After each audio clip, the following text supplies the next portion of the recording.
Hi, welcome back to our channel and back to the tutorial for deep learning. Today I am to continue the part 2, that is transfer learning with Vgg16 to classify images.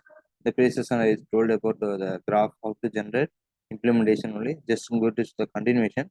So here, if you want to continue predict everything, you can use the coding. Actually, unfortunately, it's not showing output. I'm using the other method to view the output here.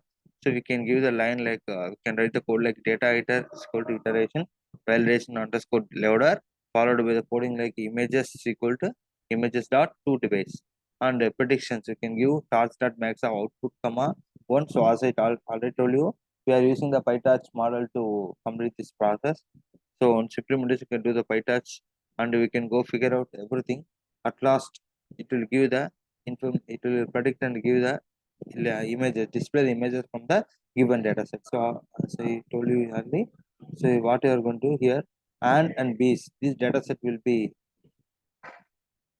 generated with the help of GitHub zone. So let's go for the final output. So once you execute the coding and implement is done, we can export the coding like this. So like this we can get it.